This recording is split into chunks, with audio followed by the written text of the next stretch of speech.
in the day, the railways were the heights of luxury. Now they're only a luxury because of the golden prices you have to pay.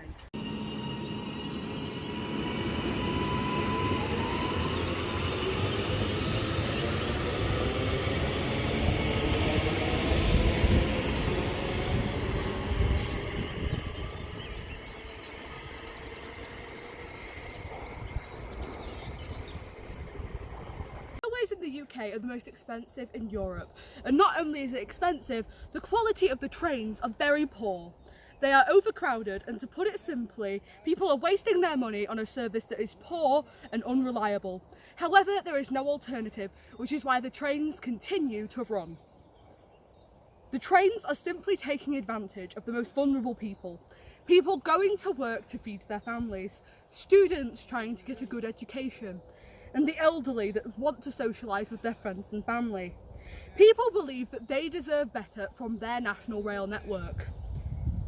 A survey done in 2019 shows that 56% of people in the UK are unhappy with their national rail network.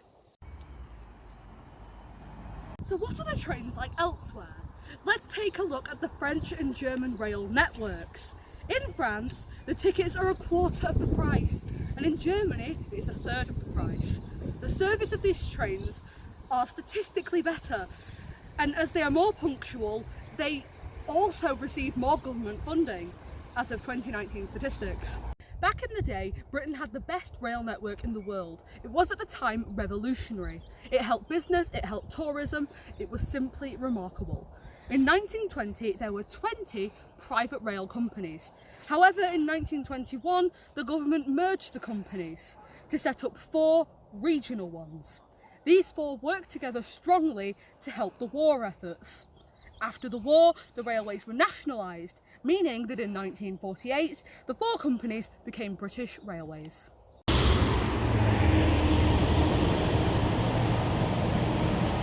British Railways were a company that valued service before profits, and the only profits that were received were given back to the railways. However, British Railways was sold to private companies bit by bit, and in 1994 the trains themselves were privatised, meaning the times of the British Railways had come to an end. Some say this is where it all went wrong.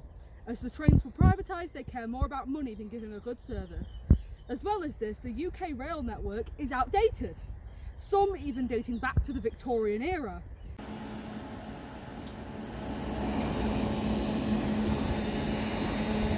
Good to have history, but some argue that our national rail network needs major improvement. However, upgrading this will be expensive, and we must be respectful of historical factors.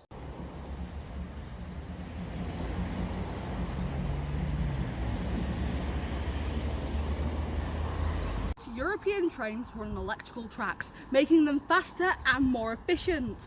However, the UK only has 30% of its trains on electrical tracks, making our services one of the worst in Europe.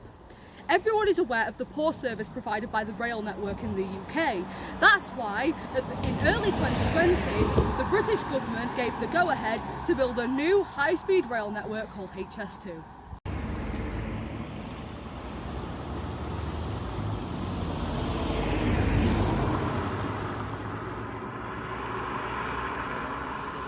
HS2 is to connect all the UK's major cities via one network.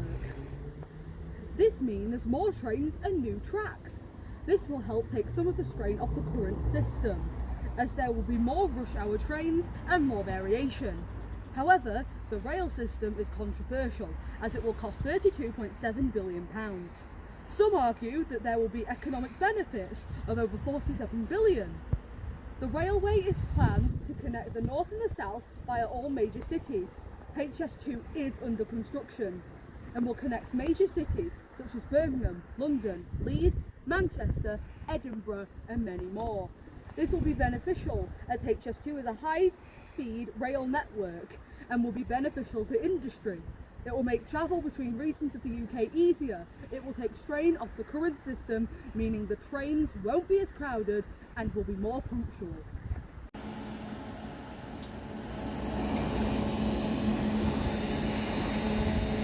I am a descendant of George Stephenson, who was a civil engineer and also a mechanical engineer. His rail gauge was the basis for the standard gauge used by most of the world's railways. His company's locomotive was also the first steam locomotive to carry passengers and ran on the train track from Liverpool to Manchester.